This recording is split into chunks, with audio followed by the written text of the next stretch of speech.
Let's go see the quail pen. Michael's got it about ready and he's about to get the quail and stick them in. Here's our quail pen. It's got the back with the roof on it, and then it's got the run up at the top, or at the front, back, whatever you want to call it. Josiah, don't touch the drill. And then he's got little parts on the bottom to keep it up off the ground a little bit so their poop can fall down, but it should be close enough that the grass and things should still poke through where they can eat. Let's see. So he's got it closed to keep the sun and the wind and snow or whatever off of them.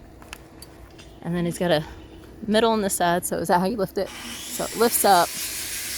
And there's the inside. We'll put bedding, or we'll put shavings and hay and stuff in there, and try to get some evergreen branches and stuff to make it look like a little forest area for them. Hey, do the chickies look happy? You think? Let's see. Don't spray them with your water gun. Oh, hello, little babies. Hi, babies. Y'all gonna come see me? A little closer. Focuses on you. Hi. Y'all happy? Y'all got some sunshine and shade and more room.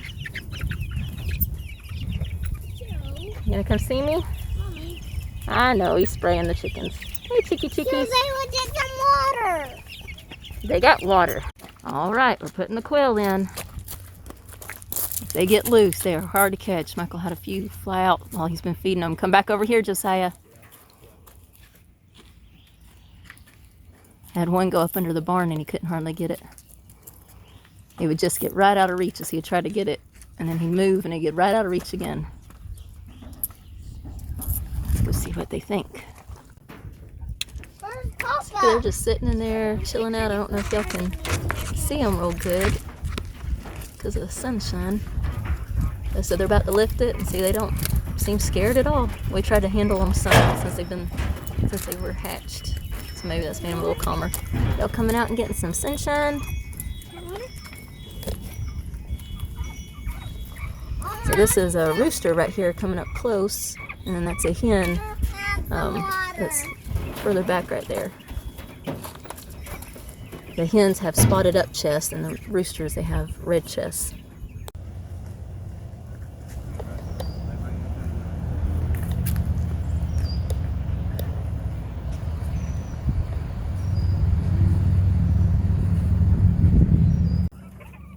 See if they'll crow for you. Not crow, make their little noises. They're hot, so they're getting up in the shade now. He's gonna go get their water. They seem to like it all right, so they'll be able to peck the grass. And actually, if they're sitting on an area, it'll grow through. Right now, it's kind of pushing it down. Josiah, don't mess with that. So you can see those picking right there, so they're able to get the grass. You hear their little noises. Oh, go ahead, do it on camera. So that was the female making that noise right there. But the roosters, they do actually crow some. It's different than a chicken crow, and it's much quieter, but they do have a little crow that they do. Let's see if I turn it. Is it gonna show them? Y'all give me some little noises.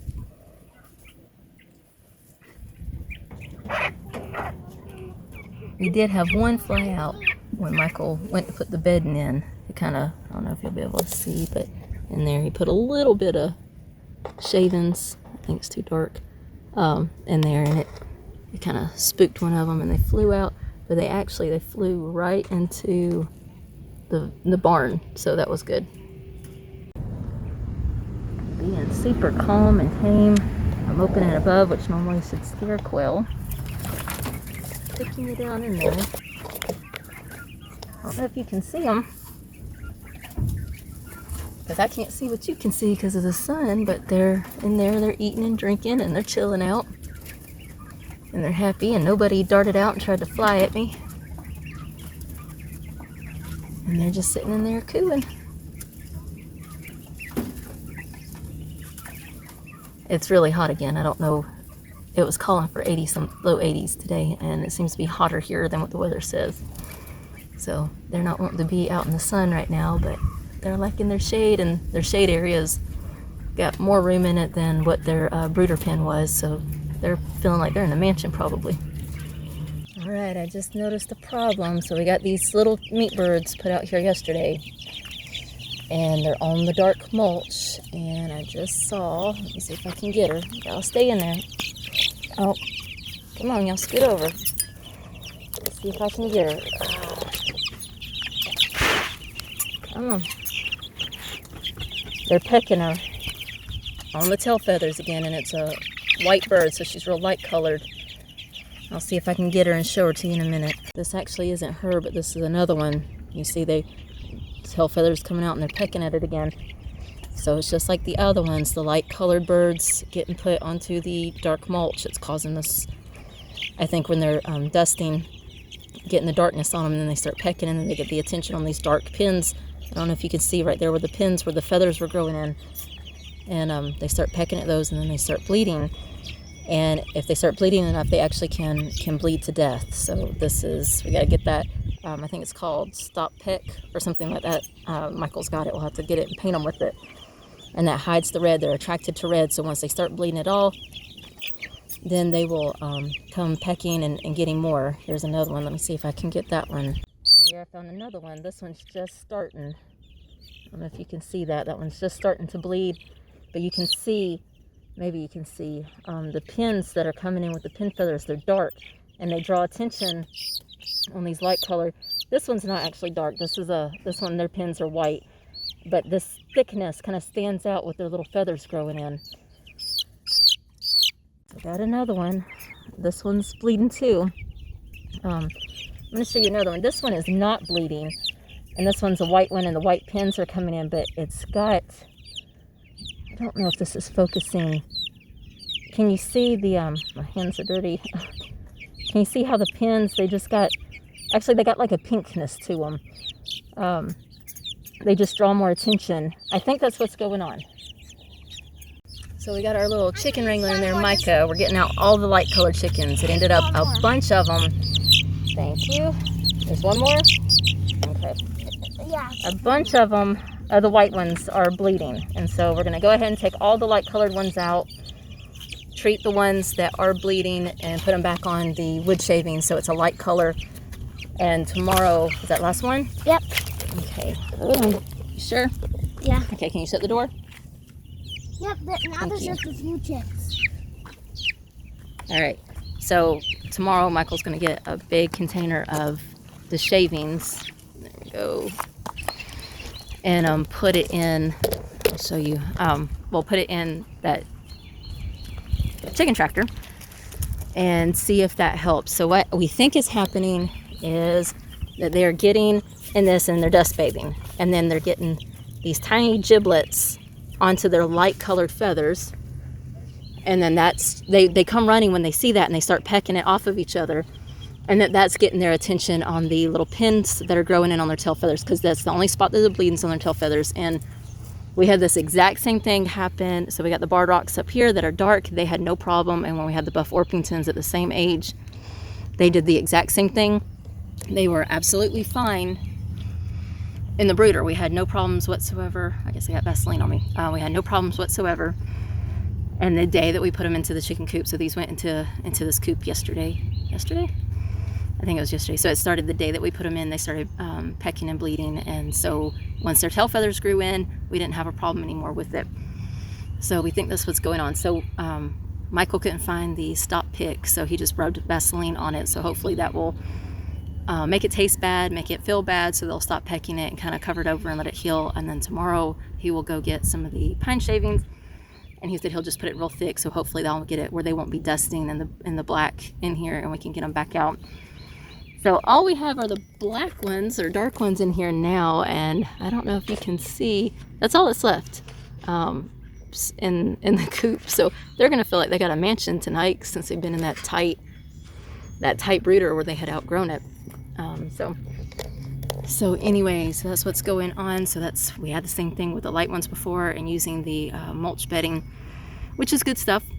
It's a good thing to do, but it seems like something with that and the pecking at the giblets on each other on that light skin, and then having their tail feathers come in, that seems to be what our pecking issues is coming from. So hopefully since we figured this out with the last ones, hopefully we'll be able to nip it in the bud this time, because it went on probably for a week or more with the last ones until they got their tail feathers grown in.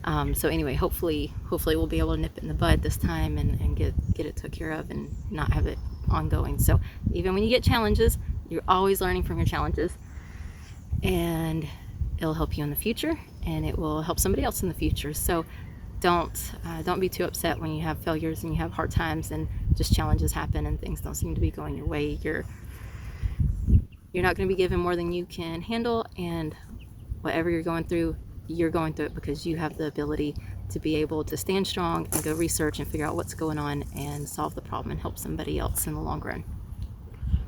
So actually, like scripture says, count it all joy when you fall into various trials, knowing that it gives you endurance and it proves your belief, and you're going to be able to use it down the road and help somebody else. It doesn't say that part, but that's what's going to happen. So here's all of the white ones and the buff ones now. They're in here in the quail pen now, and they'll hopefully just be overnight. It's almost sunset, so they're about ready for bedtime anyway, so it's not that big of a deal. There's enough of them in there and it's warm enough they may not even need the heat lamp, but Michael's setting that back up. But the other pen we have raised up for the moment because we got this yesterday. It's a chicken plucker, and it's supposed to make the biggest difference in the world when it comes to butchering, and so hopefully it'll save a lot of it. You can see not all of them are bleeding. See, that one right there is pecking, that one bleeding. So we're gonna have to do something, make sure that one's got a lot of Vaseline on. But you can see that one down there is bleeding as well. This one here, that one over there is bleeding. Not all of them are, but anyway, hopefully tonight while they're sleeping they'll chill out. And let's see, that one was pecking at the other one. It's just they're drawn to redness, and chickens actually will eat each other, but they're just drawn to that redness once it starts bleeding. See, the one that's bleeding is pecking the other one, so I have to go take care of this. Okay, so the chicks were still pecking at the bloody spots even through the Vaseline, so we went ahead and we got them in the barn. It's not too long before sundown, which is when they go to sleep, and so we went ahead. We're not turning them on a heat lamp. It's warm today. It was in probably the mid 80s today, and it's not supposed to get too cold tonight. And there's enough of them in that small area. They should be able to keep each other warm, and we closed the barn door, so they should stay warm. But we thought if we go ahead and close that, it'll be dark, and they'll go ahead and lay down for the night and be still, and they won't be able to see, for one. And if we turn on the heat lamp, they'll stay more active during the night because they have that lamp on. And so hopefully they'll just chill out. Tomorrow morning Michael will go out and get the wood shavings and put down real thick, and hopefully that will stop this. So that's what we're hoping for. I want to add too, so apparently the heat is too much for me now. I had another not as bad of an episode as yesterday, but definitely where I came out. I was wanting to see the quail out in the pens. It's all exciting. And it was just apparently too hot for me, where my heart started going and getting dizzy and all that stuff again, where I had to come in real quickly and lay down. And at least we had the air conditioner in the bus going this time. But still, it was a hot day. We're going to have to do something. We do cover the windows during the day, but it's not a tight fit. And so we're going to have to do something, put some, Michael's going to get some kind of styrofoam.